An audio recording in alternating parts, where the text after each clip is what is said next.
You followed my lead almost to disaster in the snow and have said no word of blame. I will follow your lead now, if this last warning does not move you. It is not of the ring nor of us others that I am thinking of now, but of you, Gandalf. And I say to you, if you pass the doors of Moria, beware.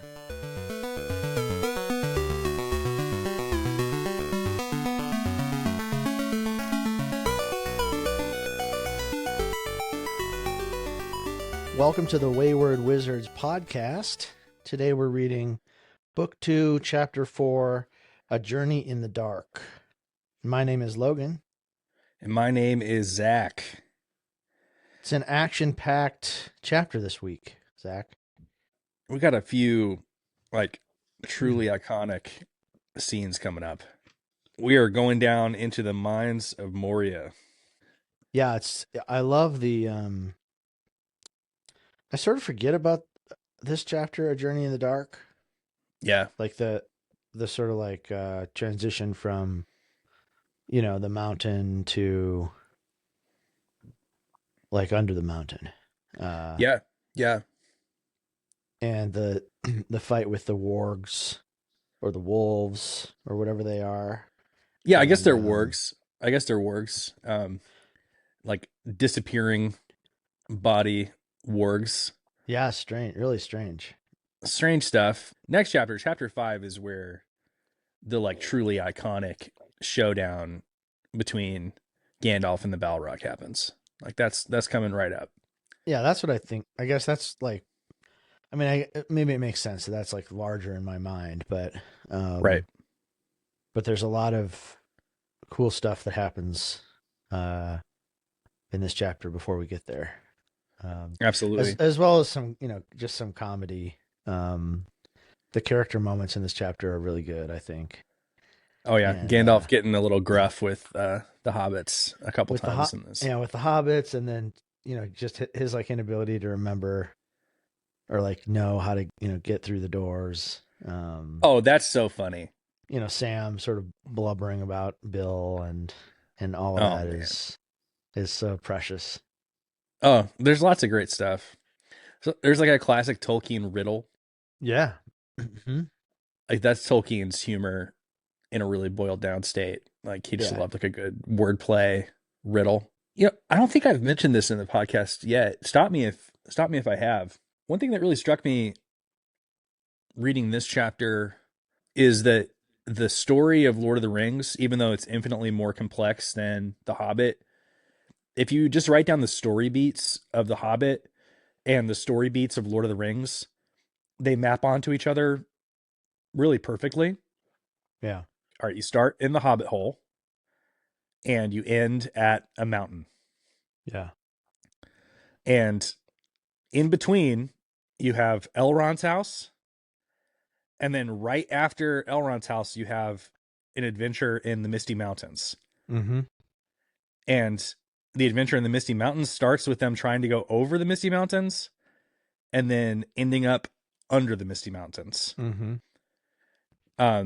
Whether it's because of the rock trolls and the Goblin King, or because of Caradhras just throwing rocks at them and then a big snowstorm coming. They have to retreat down subterranean under the Misty Mountains, and they encounter an evil there, whether it's Gollum and the goblins or it's the Balrog and the orcs. So that really struck me this time through, that at its simple level, the story really does map onto that simpler story really well. Yeah, it does. I mean, I guess I'm of two minds about it. I sort of like when stories rhyme. Yeah. And it makes sense. It's the same author. But I also kind of think if it's not broke, don't fix it kind of thing. Yeah. And I like that Frodo's journey, echoes Bilbo's, and then it pushes past, right? Yeah. So Bilbo's this special hobbit and has, all this wisdom and perspective and stuff because of his age and because of what he's done. Right. And Frodo kind of gets all of that and then gets launched out of that story into his this like further growth or Right. experience. Um, that's pretty cool. Uh, and it's kind of comfortable too. Like if you've read The Hobbit, Yeah. you know, it's not that you like know like every detail what's going to happen, but you're sort of like being led by the hand by Tolkien in some sense, maybe. Um, Right. Right. and he just turns up the intensity. I think this is way more intense than The Hobbit. The Oh, Hobbit gets. The Hobbit's a lot more gentle, but levels um, of magnitude. yeah, Which I think you could almost like chalk that up to the difference in narrator, where it's like Bilbo is the narrator of The Hobbit. Like he's the author of The Hobbit. right, And he has like kind of more that more whimsical, kind of silly nature about him. I mean, we even just saw that in yeah, Rivendell. Like he has that kind of almost like childlike nature to him. Frodo is a rare type of hobbit, and Gandalf, um, you know, essentially says he's the best hobbit in the whole Shire before he even starts. But by the end, he's like this sanctified being. He's like he has gone through spiritual warfare, come out the other side um, different. even in the next chapter, we get some indication that he's kind of got special powers. You know that even like the elves and dwarves don't have. Um, being able to like see in the dark and stuff like that. So Yeah, and yeah, so he starts out as a little bit more of a serious character, and then becomes like a hero. Uh, which I'm not sure. I'm not sure if Bilbo sort of attains that like heroic status in quite the same way. no, no, He gives up the ring, which I guess is the big, his big act in this book. yeah, Um, that's right, that's right, but he's still this sort of he doesn't attain like a seriousness, which is a good thing, right? Like that's part of what's so beautiful about him, that he's still this kind of like silly guy who yeah, writes poetry and makes jokes and um, right. even in the Council of Elrond is like he's like, can we like eat lunch or what? What? It's like, hey, the sun's getting high in the sky here, and I have yet Yeah, to take my refreshment. right. I love that. So you want Bilbo to stay who he is, but yeah, we definitely get a more serious look into what it looks to grow as a character through Frodo. Right. And the similarity of the stories might just be chalked up to the fact that any story of any type of like mythic nature will be mapped out onto like the kind of Joseph Campbell hero's journey Right. story circle. Like you could just kind of chalk it up to that. Like, yeah, of course it maps out onto it directly. Or we could just say like Tolkien so like intimately understood stories that, of course it has similar story structure Yeah. to his previous work. Um, in his letters, he when he's writing people, he's talking about the struggle of starting Lord of the Rings, which I think we tracked just how differently the tone is in the beginning chapters of Lord of the Rings. You Mm-hmm. can kind of tell that he's kind of finding his story as he writes. Um, he essentially said like, I already got all my good stories out in The Hobbit. That's interesting. Yeah. Like I'm just kind of fresh out of ideas. Like I already got all my like I had all these stories kind of brewing in my head, and I got them all out in The Hobbit, so I don't know what to do for The Hobbit 2, which is what he Mm-hmm. called Lord of the Rings for a while, like the second Hobbit. Yeah, it's interesting. I mean, I think the mythic character of it and the way that he plays with myth certainly um, dictates the story structure being a certain way. Right. Um, and so that makes a lot of sense to me. Um, that he is very comfortable with a certain kind of story, and so that's where he's going to live. Um, Right. and so it's not a surprise that that shows up again in an even, I mean, certainly a grander story as far as length and Right. complexity, but it's still a Yeah. pretty simple structure. And you're right, like every story breaks down into some kind of a structure. Right. Right. That is pretty easy to describe once you can see it. Even if you see the magic trick, like if you kind of see behind the veil, um, and I'll speak for myself, even knowing that a story is going to hit certain beats, we still enjoy it. Yeah. And it kind of gets to just the fact that, like in this book, it just kind of takes for granted that the good guys are going to win. Like, Frodo and Bilbo talking in Rivendell, Frodo saying like, have you thought of an ending to your story yet? And he's like, stories should have happy endings. Yeah. Like that's kind of a wink from the author to kind of like let us know like, hey, this is going to work out. And we never It's really gonna be have any okay. doubt. Well, and I mean, uh, I mean, most stories have a happy ending. Right. I'm not talking about people's lives. I'm talking about, stories that we tell, Right. unless it's a tragedy. But even then, like with a tragedy, if you don't have a happy ending, you still know where the story's going, Right. right? Like, it's either going to end up okay or it's going to end up in a place that, you know, um, that feels tragic. But either way, your characters are sort of irrevocably changed in some way. All right. Well, let's just kind of jump into the text. I mean, it starts out, they are defeated and tired, and Gandalf gives them another sip of the Mirivor of Rivendell, Mm-hmm. the elf liquor, the reviving liquor of the elves, Yeah. which, like, I think I texted you the other day, magic potions, Yeah. Right. Lord of the Rings. I never kind of tracked there's magic potions in Lord of Yeah. the Rings, but It does track. They call it I think in the next chapter they call it a cordial, which I sort of interesting. like. It Po- gets even more Point that out if specific. we get there. What Yeah. what is a cordial? Gosh, I don't even know what a cordial is. Let me see. It's like a cordial. Cordial is a sweetened alcoholic beverage, also known as liqueur. So I think it's Huh. usually like it's a liquor made out of fruit, like fruit Interesting. syrup. Um, Interesting. and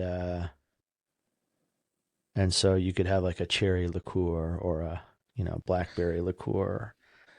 But they call a council and they're like, look, either we try the mountain again, we go back to Rivendell, or we go under it. And Yeah, that's basically the only options that they have. right. And if they go back to Rivendell, It's that defeat. means defeat. And they, like, before they've even really started. If they go back to Rivendell, they won't have the ability to strike out from Rivendell again. So that just means that it's over. And they just have to basically wait until Sauron comes and takes the ring back. Yeah, And that would be all she wrote. because Rivendell's being watched, right? Right. Is that Right. is that the In both idea? directions. Right. And so they kind of left in the nick of time. Yep. I think is the implication. Yeah, I mean, because if you think about it, I mean, the Nazgul know their last location was Right. the valley of Rivendell, Right. and so it's going to take them a while to get back to Sauron with their kind of like physical bodies, um, defeated and without horses. Mm-hmm. Um, but by the time they get there, like they just have to expect that Sauron's going to come back that way to look for them. I kind of forget that Sauron doesn't have like the internet, Yeah, like or even like a radio. Um, I forget that you know communication takes a certain amount of time, even with like magical yeah, means. Like there's still some delay, and even our yeah. characters kind of don't know exactly where they are. Um, No, no. in this chapter, Gandalf is trying to get them to the door, and at some point they think they should like be crossing a river or something, and Gandalf it doesn't know exactly where they like It's not like they have GPS in their pocket, you know. It's around here somewhere. Is like kind of the vibe. Yeah, Yeah. and the landscape has changed, right? That's we'll Right. get to that too, I think. But There was like a river that dried up. yeah, but it's a good reminder that like, you know, this is happening at the speed of, like we talked Foot. about before. Yeah, the speed of walking, right? Yeah. Yeah. And at the fastest, like, you know, like birds that can talk, right? Talk or Right. communicate somehow or whatever. Right. So yeah, that is a good reminder for sure. What'd you call it in Star Trek? The speed of plot. At the speed of plot, yeah. But I do think that Tolkien is really careful not to fall into that trap. Not, I mean, there are times, I guess, where it comes up, but um, I think that more often than not, he's pretty deliberate about how fast things can go. Well, I mean, I So think this chapter is a perfect indication of that because they're going to Moria, not knowing what they're going to find there, and mhm. there's the distinct possibility that there is a dwarf colony there that is just rocking along doing just fine, but Yeah, they which would haven't be heard super from them. helpful, right? I mean, yeah, I mean, Gimli's like, oh hell yeah, we're going to Khazad Doom. Right. Sign me up. I want to see that Mirror baby. You know, he's like ready to go. Yeah. Everyone else is like, hey, we've not heard from Balin in like decades. Right. But just the fact that they don't know for sure that that's a like a for sure answer that things have not gone well, Yeah. just shows how, like, you know, they're far enough away from each of these like strongholds of the different races that it's not beyond the realm of possibility that everything is just fine in Moria. Does that maybe say something about the dwarves too? Like sometimes they might just like dig into a hole and, you know, not come out for a few decades. That I sounds think about it. right. I think it might. You know, like yeah, well maybe he. You know, they're just like busy. You know, fondling Mithril or whatever, and they're not going to let us know. You know, until they're ready. Yeah, so it's interesting. They kind of have this argument, and nobody is like super thrilled with the idea except for Gimli. Gandalf says that he thinks that they should go to Moria. But Boromir says, it is a name of ill omen, nor do I see the need to go there. If we cannot cross the mountains, let us journey southwards until we come to the Gap of Rohan, where the men are friendlier to my people, taking the road that I followed on my way hither. Or we might pass by and cross the Isen to Langstrom and blah, blah, blah, blah. So he's basically saying, like, why don't we just like follow the range of the mountains? And if you look at your Lord of the Rings map, you can see where they are. The mountain range continues down southwards. He's like, why don't we do that? And Gandalf's like, bro, that would take a year.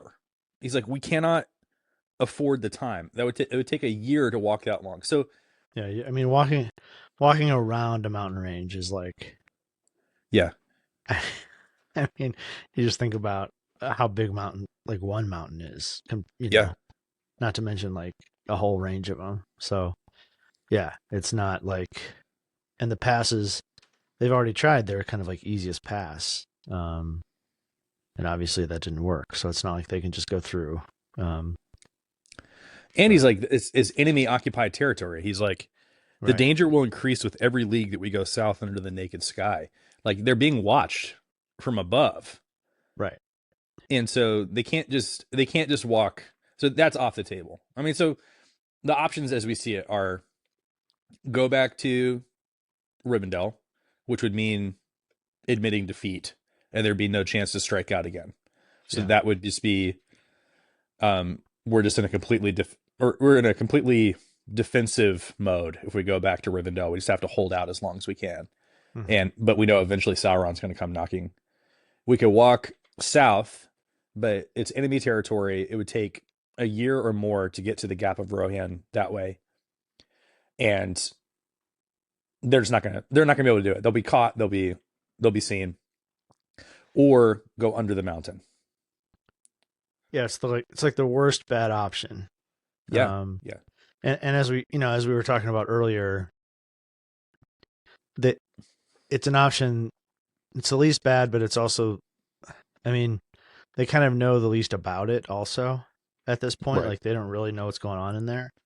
right. Um, Gandalf has been through it before, so he does have some knowledge. And then I think Aragorn also had spent some time there, so they don't Yeah. love the idea, but and Aragorn doesn't want to go at all. But I think once the past defeats them, Aragorn's willing to kind of follow Gandalf's lead because he's Gandalf, Yeah. right? Like, Yeah.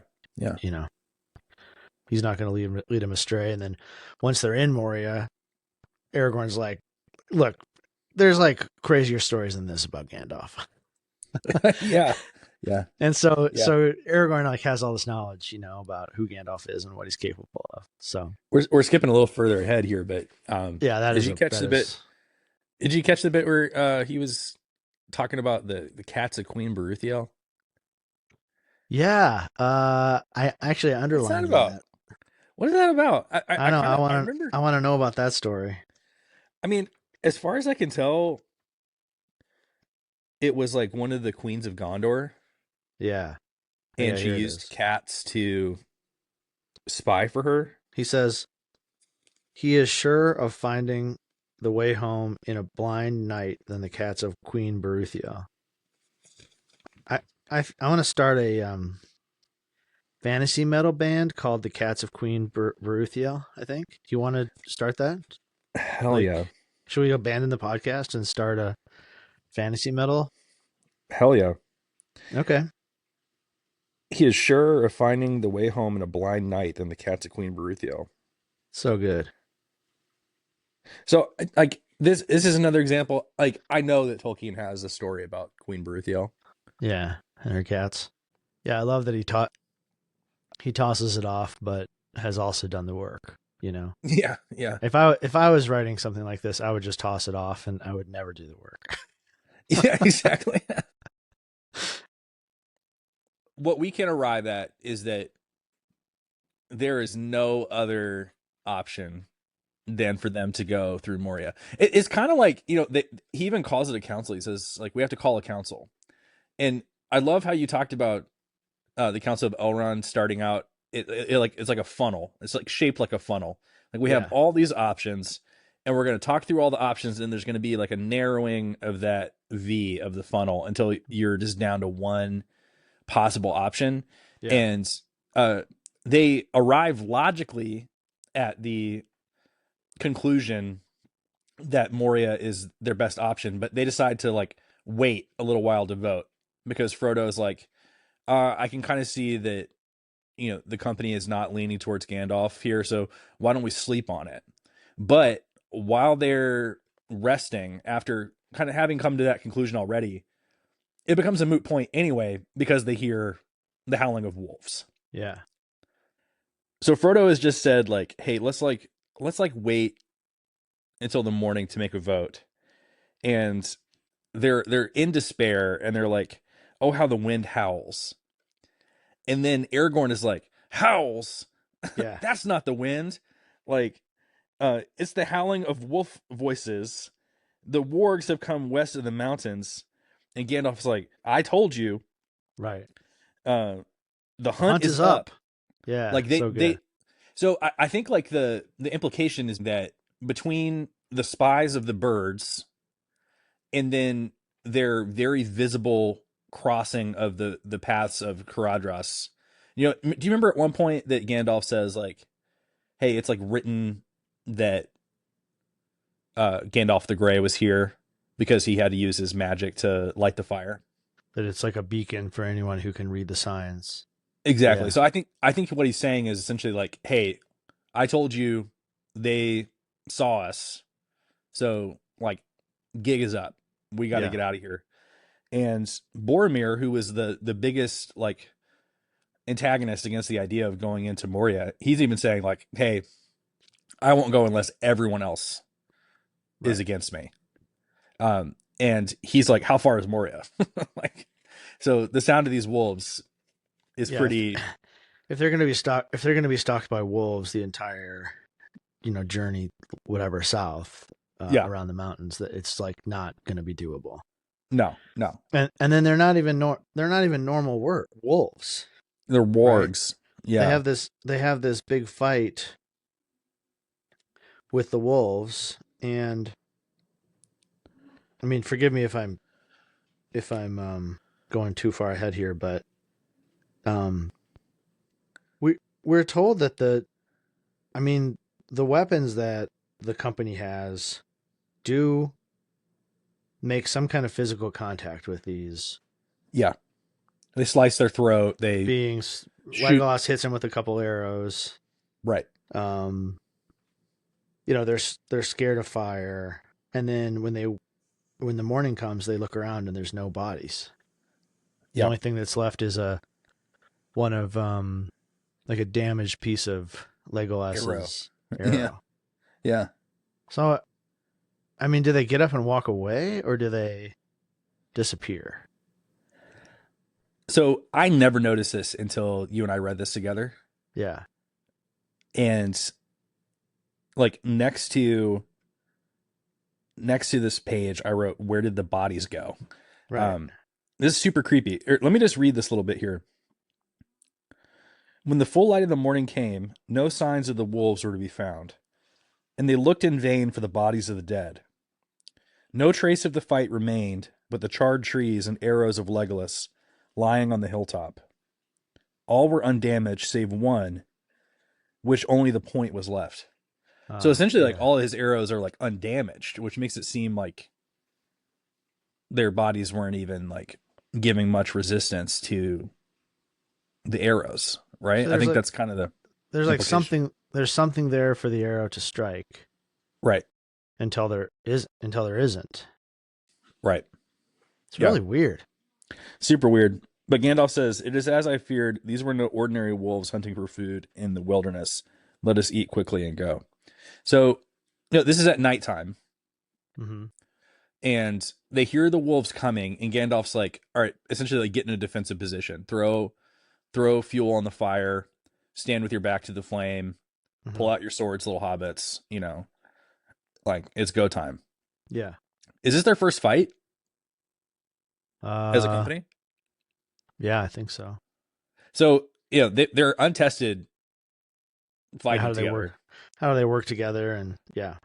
Yeah. And they have this great little saying that it's like we're back in the Prancing Pony with the saying, "The wolf that one hears is worse than the orc that one fears," said Boromir. What does that mean? Yeah, and Aragorn seems to know what he's talking about. Like that's just a weird saying though. Like I tried to kind of parse it. The wolf that one hears is worse than the orc that one fears. Is he saying that wolves are harder to fight than orcs?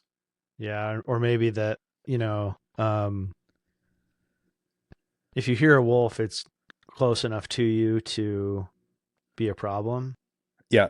But orcs are just something in like they're just a fear in your mind or something like that. I don't Um, know. I don't know. What does Aragorn say in response though? "Where the warg howls, there also the orc prowls." So they have time to like quote little folk sayings at each other. So I guess they're not too scared. yeah. Well, Aragorn and Boromir, they know how to handle themselves. I think they've been up, against worse than this. Yeah, so we get this little snatch of poetry, very Barlaman like poetry. It's got the ring of like one thing drives out the other, and Yeah, it does. uh uh Pippin looks over at Sam and says, "I wish I'd taken Elrond's advice. I'm no good after all. There is not enough of the breed of Banderas the Bull Roarer in me. These howls freeze my blood. I don't remember ever feeling so wretched." A little bit of Hobbit mythology. I love that. But Sam has a little word of encouragement for Pippin. I love this. "My heart's right down to my toes, Mr. Pippin. But we aren't Etten yet, and there are some stout folk here with us. Whatever may be in store for old Gandalf, I'll wager it isn't a wolf's belly." Oh, that's great. Etten? That's a great. Etten. I love my heart's right down in my toes. When it goes sideways, the hobbits comport themselves pretty well. Better than I would. You know, they're Yeah. they're brave little dudes, Yeah. Yeah. and they're not going to be embarrassed by their stature or their lack of experience or anything like that. Like when push comes to shove, they really, I don't know. It's inspiring. Yeah, yeah. Here and then also in the next chapter, they really step up. I love it. But Gandalf, he stands like kind of at the edge of the firelight, and he strides forward, holding up his staff, and he says, "Listen, Hound of Sauron, Gandalf is here. Fly if you value your foul skin. I will shrivel you from tail to snout if you come within this ring." But yeah, we forgot to mention that they're in like a ring of boulders. Yeah, what does it say here? It says, "For their defense, the company climbed on top of a small hill under which they had been sheltering. It was crowned with a knot of old and twisted trees, about which lay a broken circle of boulder stones." Is the implication that this is like an old, Battlement. standing stone? Well, either that or like a standing stones kind of, you know. Kind of like the Barrows. No, I was thinking of Stonehenge kind of deal. Yeah, do you remember in the Barrow chapter that there were like standing stones? Like Oh that's yeah, like they where they like take a nap next to some. That's right. yeah. hmm Yeah. And it kind of sounds like a Stonehenge like And coded. so this is maybe not, or maybe it's like more weathered or something like that. But I don't Yeah. know. There's not a lot of circles in nature, so I figure. Yeah, that's true. But yeah, I think that the description of them fighting is like pretty badass. It says, "In the leaping light as the fresh wood blazed up, Frodo Mm. saw many gray shapes spring over the ring of stones. More and more followed. Through the throat of one huge leader, Aragorn passed his sword with a thrust. With a great sweep, Boromir hewed the head off another. Beside them, Gimli stood with his stout legs apart, wielding his dwarf axe. The bow of Legolas was singing." Yeah. So like, I mean, Boromir cuts the head off of one of these things, Do you know how hard that would be? and but then it's gone. I mean, The next day, yeah. the next day it's gone. So like, I don't understand what they're made of. You know? So what I wrote next to my my question, where did the bodies go, Yeah. is the wolves were phantasms. So I get this sense that, do you remember how like coming up, um the three, Legolas, Aragorn, Gimli, see the kind of the figure of the old man, and they don't know if it's Gandalf or Sauron Yeah. when they're on the kind of the edge of Fangorn Forest, Yeah. and the Rohirrim later were like, or before that, the Rohirrim had kind of warned them that Saruman sends like phantasms or phantoms. I can't remember the word they use exactly, but like Yeah. he's able to send almost like a projection of himself Yeah, like an spiritually. astral projection. Exactly. Exactly. So if Saruman is able to do that, I imagine that Sauron is able to do that. Yeah, sure. And Gandalf calls them the Hounds of Sauron.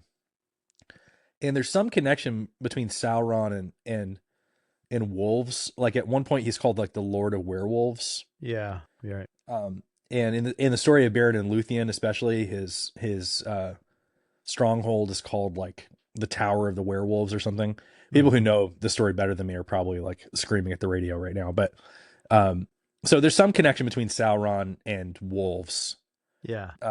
And so I think the implication is that these definitely come from Sauron, and I think that they're probably like kind of like astrally projected. Uh, like their bodies are real and able to do real damage, I see. but they're also like spiritual, evil So, phantasms. so there probably. I mean, if we go that direction, there is a spirit or a physical threat Yes, that you actually have to contend against. It's not just like a apparition. exactly. They're not like holograms.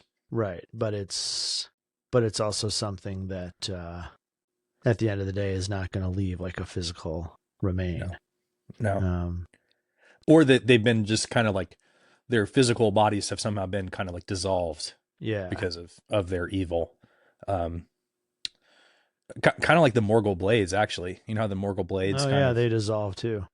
dissolve like a cloud Turn of smoke. turn into smoke. Yeah. Like the blade can still get you, obviously. I mean, Frodo knows that well, Right. but they can kind of dissolve away once their purpose is done. That's scary. I mean, it's kind of like I don't know. I think like I don't know. It makes me think of Augustine. Um, but that's because I'm All right, nerd. a nerd. But I mean, Augustine says that like evil has no being, right? Like Oh hell yeah. everything evil is a like a disordered good, Yeah. um, and Like a so negation is it negation is the word that he uses? I can't remember if that was him or he Aquinas. might say well, yeah, and Aquinas would sort of pick up some of what Augustine was doing. So there's a negation of the good, or you know, or the good, something created good has been, turned to evil. Like for something to be created for a evil purpose, like a warg or a morgul blade, Right. it somehow has like it's less incarnated or Right. less real or something like that than um Aragorn's sword, for instance, Right. or Right. whatever, a hobbit, Right. and so that kind of idea that it sort of smokes away because it never really existed, Right. um, Like or in a something. true way. Yeah. Yeah, in a true sense, and like the, I think we talked about the sub creator thing that Yeah. Tolkien and C.S. Lewis thought of themselves as sub creators, Right. and so like Sauron is also a sub creator, right? Yeah. And Yeah. so is Morgoth, and they see themselves as creators, but Yeah. the things that they create are so evil that they don't even really have Yeah. like true purchase in the world or something. Oh, Um, that's a really good way of putting it. I mean, because they have like a lack of humility in their yeah, creations, where they create because they want to be God, yeah, whereas like um for example, like when Aule the Valar created the dwarves, Iluvatar comes and is like, "Hey, dude, what are you doing? This wasn't part of the song." yeah, right. He's Like like, well, I was just trying to be like you, Dad. yeah, it's like, "Oh, Um, sorry, Dad. I just I really wanted to was be able to throw really, the ball like you, Dad." yeah, like I just, I was just inspired, and yeah, Era's like, all right, okay, well, they'll just sleep until. It's like, "Hey, buddy." Well, the story is actually really moving because Aule, in his like obedience, lifts his hammer to destroy the dwarves, Yeah, that's right. and the dwarves cower underneath his hammer, and that's a symbol that they have their own like agency, that Mm-hmm. they have like an individual will, Mm-hmm. because before they were just kind of like automatons, Right. and he made them, but they couldn't exist outside of his thought and his Yeah, will. unless he thought about him. I like that. Exactly. Exactly. But that showed that Iluvatar had kind of like imbued them with a soul, and yeah, he puts the dwarves to sleep until the children, the elves and men wake up. Yeah, and so maybe there's something with Sauron where, while he's kind of manifesting these wargs Yeah, to attack the party, yeah, um, like that's his like thought or control over them. right, And then once they're dead, they like serve their purpose. He stops whatever the incantation or the spell or however we want to think of it, the magic that's like fueling these beings, and so they just sort of fade away. yeah, Um, yeah, yeah, yeah, it's even as we've talked about it now for 15 minutes or something, but yeah, um, it's mysterious. I yeah. love that it's, There's no answer. and I also didn't notice that until you pointed it out. Actually, I was like, oh, they like disappear. Strange. I've just read over that bit 100 times because I'm Yeah, like ready to get to Moria. But yeah, right, exactly. speaking of, you want to? Yeah, should we go to the door? They get to the door, the doors of Durin, Lord of Moria. It says on these doors, it says, "Speak, friend, and enter." Yeah, And underneath, small and faint, it is written, "I, Narvi, made them." yeah, So Celebrimbor of Holland drew these signs, like that yeah. they signed their work. Right. Um, and then I love that Boromir's like, if you don't know how to open these doors or you don't know where they are, why did you bring us to this accursed spot? I think it's He so funny yeah, and that Gandalf's like, oh gosh, just let me think. God, like Boromir. Shut up, Boromir. He also tells Pippin that he'll like hit his head against the knock on the doors with your head, Peregrine Took. He's so mean. Yeah, but if that doesn't shatter them, I'm allowed a little peace from foolish questions. I'll seek for the opening words. But of course, isn't it Pippin that, or is it Merry who says, "What does speak friend and enter mean?" Exactly. Yeah. So it's the Hobbit's curiosity that gets him out of the jam in the long run. Gandalf even kind of gives him credit Yeah, for. He says like Mary was on the right path to right. begin with, and It's it was Merry. the Yeah. simplest answer that led to the end of the riddle. But one thing that we skipped over before we got to this point Oh yeah. is that Gandalf is like, hey, we gotta let Bill loose, Oh, that's which had right. which hadn't been discussed up to this point. And Poor Sam. he says we cannot take the beast into the mines, the poor beast. And Frodo's like, poor old Bill. I hadn't thought about that. He's like, Sam is really fond of it. And this is just going to just destroy Sam. Mm-hmm. And uh, he says essentially, he's like, it's nothing short of murder to let him go with these wolves behind us. Mm-hmm. And Gandalf is like, you have to choose between Bill and your master.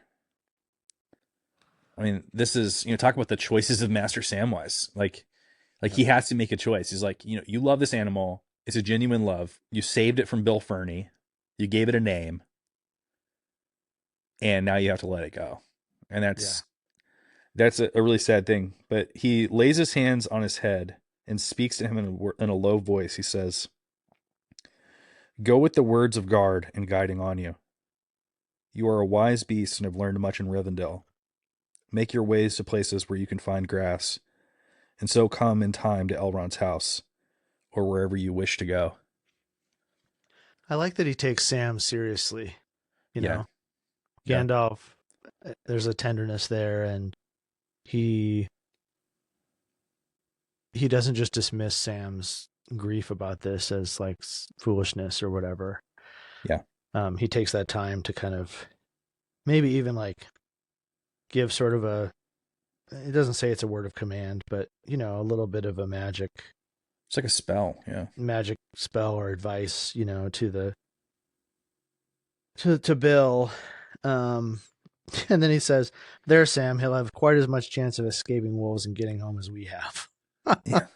It's He's like like, Bill's probably got a better chance than we do, it's like in the like mines. he's like, hey, I know I've just been trying to get you guys to come with me into these mines, but this is not gonna be a fun No, experience. This is gonna be no, terrifying. And he essentially says like you wouldn't be able to get Bill to come into this place if yeah, you wanted to.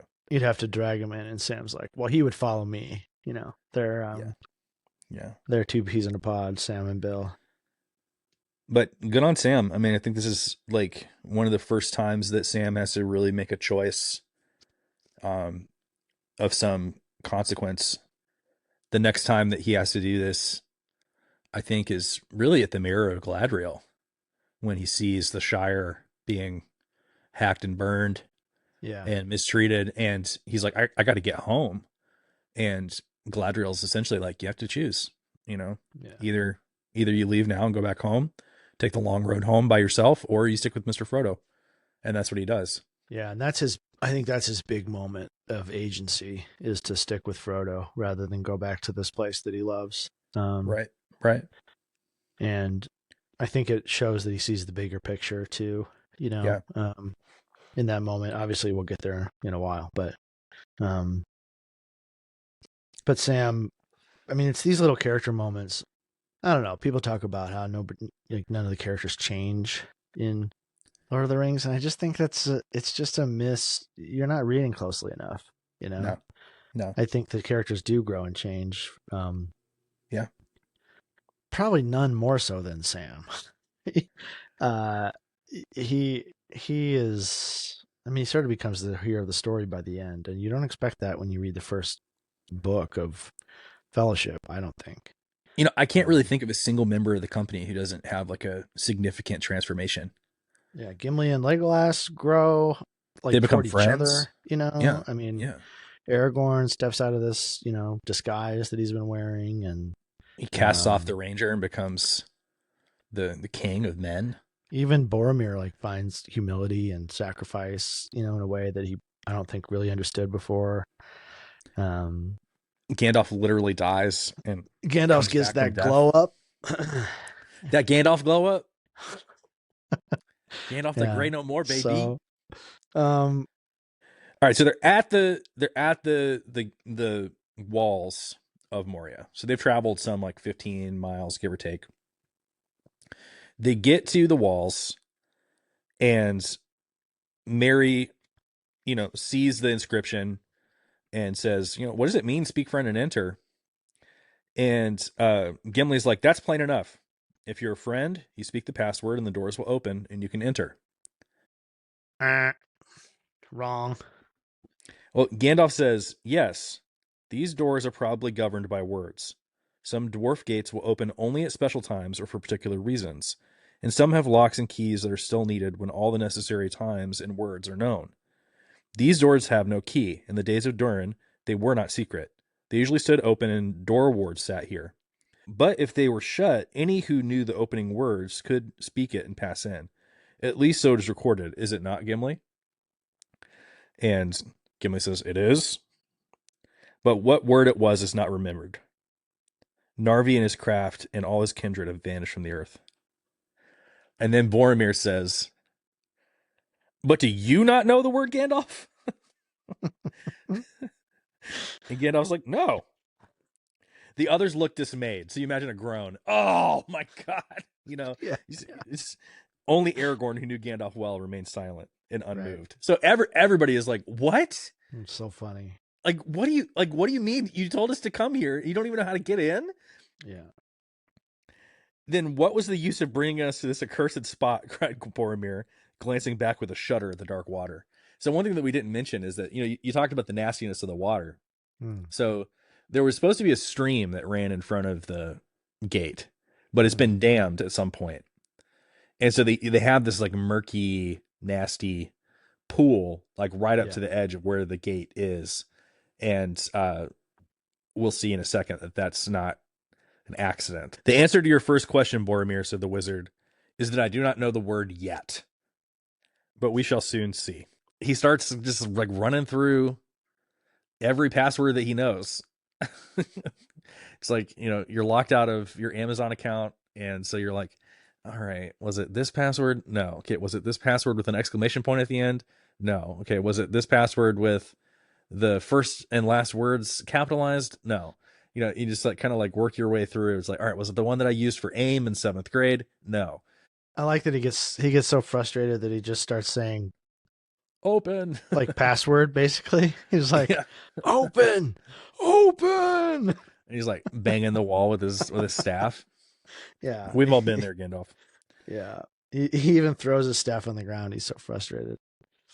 The way that he's searching for the password though is really where my like theory about like what magic in Lord of the Rings is comes from. Um, just the interchange of the words command and spell. And not to like belabor the point, because I know that we've talked about it quite a bit on the pod already, but spell just means word. It's where the word gospel comes from. So it means like the good word. And you might have heard like the good news be used for the gospel. So when you give a spell, all you're doing is you're saying a word. And so when he speaks with like a commanding tone, the word of command, the spell of command, the spell is really just essentially like him asking something to happen and then it happening, or Mm-hmm. like saying, move, open, stop, and that's what happens. And so, you know, he says, save the spell of command, nothing will open the doors. And then he speaks in a commanding voice, and he intones with tones of command, open, open. So I think that's really what a magic spell is. It's like if you have the required spiritual stature, and you ask someone to do something, they're compelled to do it. And I think we see this more clearly later when we're introduced to the character of Sauron and we hear his voice. Yeah. When he speaks, people want to do what he says. Mm-hmm. And there's a certain spiritual stature that different characters in the story have. Eventually, Gandalf figures out that it's a riddle. Yeah, I have it. Of course. Absurdly simple, like most riddles when you see the answer. It's a little joke from Tolkien.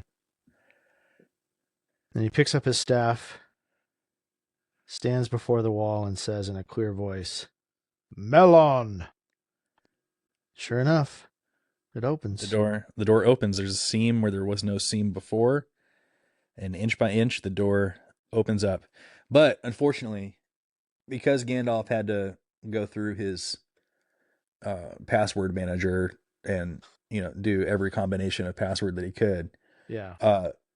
Other members of the company got a little bored. Yeah, and Boromir throws a rock into the little lake here, huh? I love that Frodo's like, "Why'd you have to do that, Boromir? Yes. Why'd you do that? That was a mistake. Boromir! Why'd you have to do that, dude? I hate this place, man." And then the snakes start coming out of the water, like basically as soon as the doors start opening, right? Yeah. And this is creepy. So it's called the Watcher on the Water, and we hear a little bit more about it later. That it's been here for a while. It's like described as like tentacles and snakes, and they're called like luminous, and they go right for Frodo. Yeah. Sam, I love, here's Sam again, proving his mettle. Yeah. That he's the first one to spring into action to save Frodo, and the rest of the company's like frozen. Yeah. And it's not until Sam, jumps into action that the rest of them kind of see what's needed. And it's getting pretty hairy for poor old Bill. Yep. He has to contend with wolves and snakes. It never tells us that, that it's like some kind of a giant squid or whatever. I'm not sure. I know that's the Peter Jackson interpretation, but I don't even know if that's really. It doesn't. We don't really get that kind of description. We just get this idea of tentacles. Yeah, it says, out of the water, a long, sinuous tentacle had crawled. It was pale green and luminous and wet. Its fingered end had hold of Frodo's foot. So it has like the ability to grasp. Prehensile. Yeah. And was dragging him into the water. Sam on his knees was now slashing at it with a knife. Yeah, good on you, Sam. Well, Gandalf's like, into the gateway, up the stairs, quick. Yeah, so they finally get inside. The doors close, and then this thing sort of tears at the side of the mountain, tears up the trees. And Gandalf figures out that they can't get out that way now because the passage is blocked by, he assumes the passage is blocked by boulders. Rubble. Yeah. Rubble. So, and he takes a minute to mourn the trees too. He goes, "I'm sorry for the trees were beautiful and they had stood long." Yeah. But here comes the question. He's like, Frodo says, "I felt that something horrible was near from the moment that my foot first touched the water." What was the thing? Or were there many of them? So that's the question. He's like, was that like one thing with one will, or was it many arms from many different things? Mm-hmm. Gandalf's like, I don't know. But the arms were all guided by one purpose. Mm. Something has crept or has been driven out of the dark waters under the mountains. There are older and fouler things than orcs in the deep places of the world. Yeah. Oof. One of these nameless nasties. Yeah, and there's like this idea. It's like, it's not just Sauron and the orcs that we have to contend with. There are things that are evil and don't like, things that are free and good walking around, whether it's the mountain or the Balrog, which we're about to meet in a minute, or this Watcher on the Water.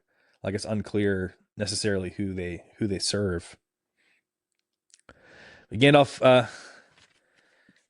makes a little light on the tip of his staff. Yeah, it's pretty cool. And it's a faint radiance, and they're going to use that to to make their way through Moria. In his left hand, he held up his glimmering staff in the light on which just showed the ground before his feet. In his right hand, he held the sword, Glamdring. It's a good look. It's Staff, cool. staff plus sword. It's pretty cool. And he puts Gimli up front. And there seems to be a implication that Gimli can also see well in the dark. It talks about like when he turns his head, you can like catch a glint in his eyes, almost like Yeah. a cat. Like you know how like when you see an animal in the woods, like their eyes kind of catch the light. Yeah, the reflects off of their retina. Exactly. And so it seems like Gimli kind of has like night eyes a little Vision. bit. That was an interesting little detail. Also, we get Yeah. the detail that Frodo, as you mentioned earlier, can see better in the dark ever since he's been stabbed by the Morgul blade, Right. which is a little interesting little bit of ring lore. I think it even says he could see better than anybody else in the company, save Yeah, save Gandalf. yeah, yeah. Says he could see in the dark better than any of his companions, save perhaps Gandalf. Yeah, yeah. That's really interesting. I mean, he's definitely been changed in some way by that, by being stabbed by that blade. And very subtly, we are introduced to a very important character. Oh yeah, Smeagol. Good old Smeagol is in Moria with them. It says Frodo began to hear or imagined to hear something else, like the faint fall of soft, bare feet. It was never loud enough or near enough for him to feel certain that he had heard it, but once it had started, it never stopped while the company was moving. But it was not an echo, for when they halted, it pattered on for a little all by itself and then grew still. Mm-hmm. So what we learn later through all the supplemental materials is that Gollum was already in Moria when the company opened the gate, and he'd been trying to get out of the gate that they had just entered, but he Oh, wasn't able to open it from the inside. So he was trapped and starving and had essentially given up. So if they hadn't come in that way, Gollum would have just died in the mines of Moria. I see. Interesting. But from the rest of the journey on, he follows them Right. all up until he reveals himself to Sam and Frodo later on. This is where he is like in proximity to the company. So what do we make of that? That's weird that he was there. I mean, already in Moria. And I think it's like it's a hand of providence. Yeah, I guess so. Because he's pretty important to the rest of the story. Necessary for Certainly, the rest of the yeah, certainly for Frodo and Sam, and to the destruction of the ring. It's interesting that he's coming from the opposite direction, and they yeah sort of meet. They sort of meet in the middle in a way. yeah Um, yeah. he's like, well, I guess I'll follow these guys. And it's an example of like disaster leading to the only possible good outcome. So Yeah. like Gollum, you know, getting to the gate, being unable to open it, about to starve to death, completely giving up hope, He's just and he's just sitting there, and that's kind of his nature too, to just be like, I'll just sit here and die. you know. that's all right. Gollum will starve. Yeah, exactly. Smeagol will starve. Smeagol will starve. No big And deal. so, yeah, it's lucky for him, and it ends up being lucky for the party as well, or for the whole mission, I guess. So they make their way into a guard room at the junction of several paths when they have to make a decision about where to go, and they decide to rest for the night. And that is when we're introduced to a very important hole in the ground. Merry and Pippin nearly fall into it. Let the guide lead you while you have one, is something that Right. Aragorn says to Merry, with a little bit of foreshadowing there. Yeah. He says one of you might have fallen in and still be wondering when you were going to strike the bottom. So he was like, hey, you would have been falling for a long time before you died. That's right. You would have had a long time to know you were about to die before you died. Yeah. But Pippin is curiously attracted to the well. So Gandalf's wrapped himself up in a blanket. Everyone else is just like kind of like getting some rest, and Pippin feels himself curiously attracted to this well, and he decides that he wants to drop something down it, which relatable. I mean, it's not so different from what Boromir did with the, next to the lake. No, I mean much less like sounding his horn before they left Rivendell. Yeah, Boromir is always sort of announcing his own presence. It's like, ha! It is I, Boromir. It's like, whoa, whoa, whoa, whoa, whoa, whoa. My truck nuts swing. Um, I'm just going to read this a little bit here. Yeah. Pippin felt curiously attracted by the well. While the others were unrolling blankets and making beds against the walls, he crept to the edge of the hole and peered over. A chill air seemed to strike his face, rising from invisible depths. Moved by a sudden impulse, he groped for a loose stone and let it drop. His heart beat many times before there was any sound. Then far below, as if the stone had fallen into deep water in some cavernous place, there came a plunk. Very distant, but magnified and repeated in the hollow shaft. Like echoes through the hole. What was that? What was that? You can hear Gandalf saying it. What was that? And Pippin, he confesses what he's done. He was relieved but angry. So he's relieved that it wasn't, an orc. Yeah. But we get another fool of a took. And, is this the first fool of a took? Is this the only fool of a took that we get? Well, he calls him a fool before he says he's going to hit his head against the doors. What does he say exactly? Oh no, he doesn't. Yeah, he says with the doors. He says, "Knock on the doors with your head, Peregrine Took," said Gandalf. He's like, "What are we gonna do then?" But if that doesn't shatter them, and allowed a little piece from foolish questions. So I think he calls him a fool a couple times, but I don't think he calls him. Gandalf fool definitely like he calls people fools. I mean, famously, he's about to say, "Fly, you fools." Yeah, true. There's a point when Frodo has a vision on top of Amon Hen coming up, and he hears like a voice say, "Fool, take it off, take it off." So that's like kind of an indication that it's Gandalf. So yeah, he calls them fools all the time. Well, but no one's wiser. No one's as wise as Gandalf, so everybody's kind of a fool. Everybody's a fool to Gandalf. Yeah, exactly. Yeah. That's a great way to put it. They hear a tom tap, tom tap, tom tap tap, tom tap. That was the sound of a hammer, or I have never heard one, said Gimli. So Pippin announces their presence. And I don't know if they could have gotten all the way to the end without being found. Yeah. But Pippin definitely is the first to indicate their presence. And so this is a question that I've had for a while. Do you think that Pippin feels in some way responsible for Gandalf's death? No, I don't know. Maybe. I can't remember if we get any kind of like remorse. Well, interior monologue or even anything spoken from Pippin about it. And nobody blames him. No one blames him. But I do think that things really start rolling here in Moria when he, drops that rock. Yeah. And it's such a small thing. It's like a childish thing. It's called an impulse. Right. He's also kind of like impulsive, and he does the same thing with the Palantir, right? Oh, that's a great point. Where he's like, I gotta touch that thing. I need to do it. And it's like getting itchy palms. This is kind of similar to that. He's like, I think I'm gonna drop a rock down here and see what's at the bottom. It's like, I know they told me not to look at the well. Everyone else is like purposefully staying as far away from that thing as possible, but I'm just gonna get a closer look at it.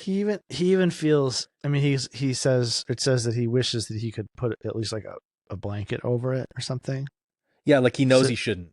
There's something so compelling. I don't know if you've ever like stood at the edge of a tall building or like a cliff or something like that. You feel that like feeling that you almost are gonna like throw yourself off. I don't know if you ever feel that. You're like, huh.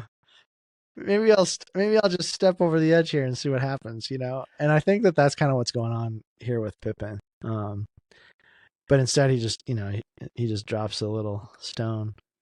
A buddy of mine and I were watching the Fellowship of the Ring with his young son recently, And very sweetly, uh, the young man was talking about how great Gandalf is, and he said something I think was really funny and sweet. He said Gandalf would make a great therapist. And then before I could even like stop myself, I was like, Yeah. well, he just told Pippin to kill himself, so I don't think he would make a very good. Like he says, throw yourself in next time Yeah, right. and save us the trouble. Oh, poor Pippin. He says, "Fool of a toque, this is a serious journey, not a hobbit walking party. Throw yourself in next time, and then you'll be no further nuisance. Now be quiet." He just tells him to kill himself. That's Hobbit terrible.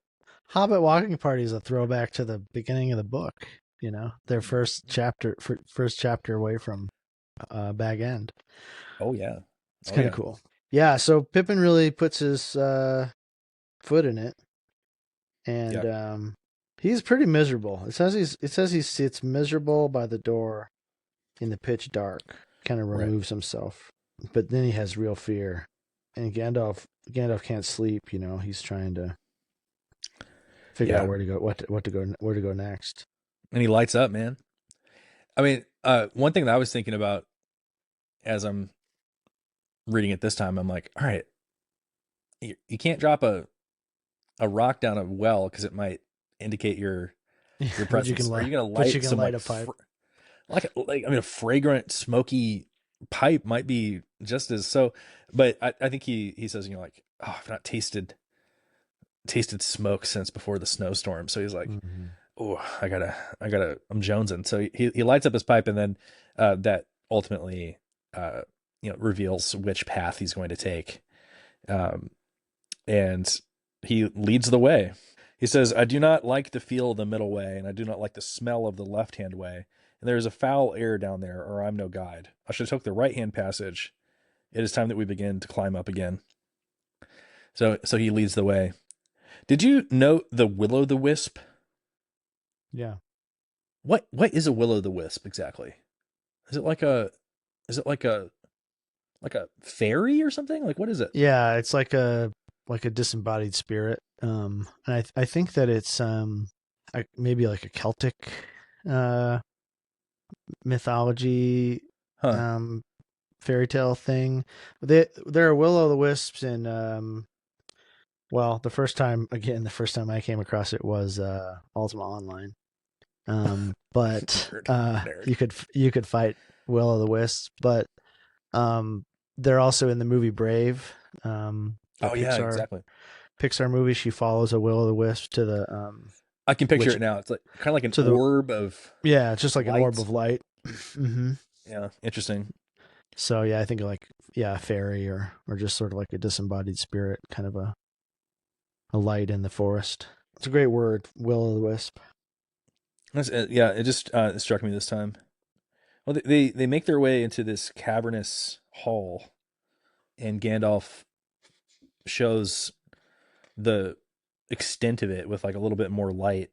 And I love Sam's estimation that it would take. You know, what does he say about busy as badgers? Do you have that? Must have been a mighty crowd of dwarves here at one time, said Sam, Yeah, mighty crowd. Yeah, and every one of them busier than badgers for 500 years to make all this, and most in hard rock too. yeah, What do they do it all for? They yeah, didn't live in these darksome holes, surely. Gimli's like, these are not holes. yeah, This is a great realm and city of the Darodelf. yeah.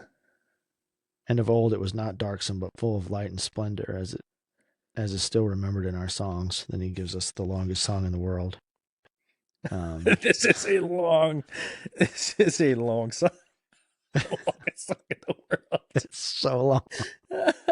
I'm like, okay, here's another Ah. poem by Tolkien. We get it, man. You're smart. Whatever. Um. Uh. I Sam loves love. it though. Sam loves Yeah. the song. He's like, I Sam's like, like that. oh, I'm gonna have to remember that one for later, I man. should like to learn it in In Moria in Moria, Khazad in Dûm. Khazad-dûm. Yeah. uh. I love this little bit of dwarf lore here, where it says, "The world was young, the mountains green, no stain yet on the moon was seen." So Yeah, it's no, like no like pock marks on the moon. It's interesting. Yeah, Like it's initially just the a moon was perfect like orb. a perfect orb, and then over time it was stained. And they wouldn't have known about like meteor strikes, but I think Yeah, that's an interesting little bit of that. Like there was a time like before there were names for anything, and before like wells had been drunk from, and the moon was like stainless. yeah, It yeah. shows like the deeps of time that we're talking about. Right. All right, we get introduced to Mithril here, moving right along. Mithril, that's silver. That true silver they call it. That's right. And it was what made the wealth of Moria. It says the dwarves tell no tale, but even as Mithra was the foundation of the wealth, so also it was their destruction. They delved too greedily and too deep, and disturbed that from which they fled, Durin's bane. Of what they brought to light, the orcs had gathered nearly all and given it in tribute to Sauron, who covets it. So that's an interesting bit of lore there that Sauron really loves Mithril. Yeah. It's like something he can't access. Only the dwarves can access it. It says that the elves dearly loved it as well. Yeah, Um, and they used it to, that's how they wrote the words on um, the doors. yeah, yeah. The moon letters. Then we find out that Bilbo's mithril coat, or Corselet. corselet of Moria silver, is worth more than the Shire and everything in it. Frodo's like, oh my stars. Oh my goodness. Oh yeah, who Oh, knew? wow. I had no idea. I never told him, but its worth was greater than the value of the whole Shire and everything in it. Yeah, That's intense. had Bilbo known, he felt no doubt that Bilbo knew quite well. It was indeed a kingly gift. Did you catch the bit about the Mickle Delving Matham house? Yeah. It's probably stuck somewhere in the Mickle Delving Matham house. Do you remember what the Matham house was? Matham house was? Here, Uh, I'm asking you questions that I know the answer to. Sorry, I shouldn't do that. Mickle Do Delving. No, I don't Do you remember. remember? So at the end of the Hobbit, so this is actually like a retcon. Mm-hmm. So at the end of the Hobbit, it says that he donated all of his treasures the from the trip, including his mithril coat, to the Mickle Delving Matham House, so that other people could go and look at it. So a Matham House is like a museum. Oh, It's sure. like an Okay. older way of saying a museum. So at the end of the Hobbit, it's like, and he gave all his stuff to the Mickle Delving Matham House so people could go see it, whatever. And then he lived happily ever after to the end of his days, and that's the end of the story. So Yeah. Tolkien has already kind of been like, all right, well, I kind of ended the story, and so I can't really have Bilbo get into too much more trouble. Right. Uh, but also like all his like good magical gear is like in a museum now. So Right. uh, it seems like Gandalf thought that the story that Bilbo told is the true story. So this is kind of an extension of like Gandalf not knowing Yeah. because he was told that it's in the Mickle Delving Well, and Matham that House. it's funny because it's like, if Bilbo wrote The Hobbit, um, it's like Bilbo put something into The Hobbit to make himself look better, just like with the story with Smeagol. Yeah, yeah, He's like, oh yeah, I donated all of that to the museum, to the charitable causes, and like meanwhile he's got it in a trunk and bag end, and he's exactly. opening it up every night and probably wearing it around the house. Take that, Smaug. Whoa, he's got Sting, and his Recreating it. yeah, and his little jacket of rings that are worth more than everything in the Shire. A little princeling, dressed up like a little Oh, princeling. so good. So I counted that we get three mentions of Gollum. So I mean it's subtle, but like he's really kind of laying it on thick for people who are reading closely. We get the first mention of him here on 312 in my edition that we read earlier, and then we get like another little mention 2 pages later in my edition. They heard the patter of feet following their footsteps, and then we get his watch was nearly over when far off where he guessed that the western archway stood, he fancied that he could see two pale points of light, almost like luminous eyes. So here we get to the tomb of Balin, and I don't think until I had read this several times, I don't think that I made the connection that Balin was the character from The Hobbit. Oh, really? I don't think I made that connection. I Um, think I think I did, but I think that's only because I really like the name Balin. yeah, But I don't know if I could have told you like, what he did or who he was in The Hobbit necessarily. maybe it's just because I've read them in such quick succession now, but uh, the emotional hit of it after having just read The Hobbit really hit me this time, where Yeah. it's like, oh, Balin like was like really the best dwarf in The Hobbit. Like he was the closest to Bilbo. He was kind to him. He was always making sure that Bilbo was taken care of. He held him in really high esteem, and he's the last dwarf that we get in The Hobbit. Like he travels with Gandalf to see Bilbo in Hobbiton again, which like that's a big deal to travel Yeah. Absolutely. all the way to Hobbiton. It makes sense that other dwarfs would follow him to Moria. Yeah, He's yeah, he's like the kind of person that other dwarves would follow, just like they follow Thorin. right. Um, and so like for him to try to set himself up as like the Lord of Moria, Yeah, it like tracks. I think it's not. It doesn't come out of like some lust for gold or whatever. Although I think every dwarf has a little of that, but yeah, but I mean, also, I mean, like it's implied that he went looking for one of the lost rings, and that he went looking for. oh yeah, that's interesting.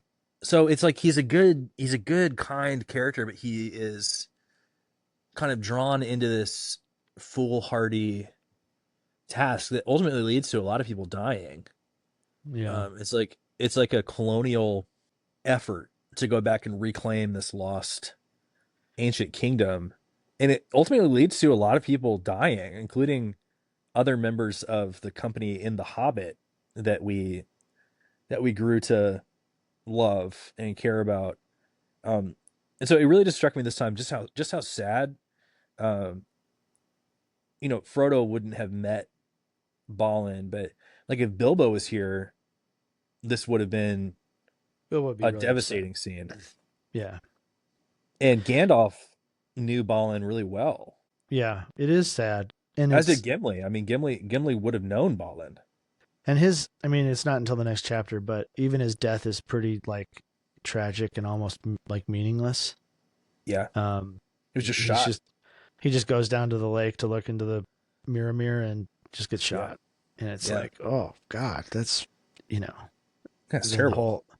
whole rest of the colony kind of gets attacked, and Yeah, it sort of seems like they had something going, but that just attracts bad attention. Um, right. Balin, son of Fundin, Lord of Moria, and there's an irony of that because he's the Lord of Moria, but like Lord at of what what? cost? And Yeah, yeah, it's like an empire of dust and darkness decay. and Yeah, decay. Well, that was fun, man. it was. Well, thank you for reading along with us again this week. Please join us next week for Book 2, Chapter 5, The Bridge of Khazad-dûm, one of my favorite Oh chapters of the baby. book. Oh baby.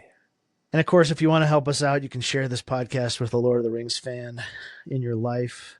I think you're probably already following us on one of the places: Spotify, Apple Podcasts, YouTube, etc. You can visit us at waywardwizards.com for more info. And of course, if you have any follow up or anything you want to let us know, you can get us at info@waywardwizards.com, or Logan or Zach at waywardwizards.com. Until next time, remember, the answer to the riddle is often the simplest one, even for a learned lore master in these troubled times. We'll see you next week.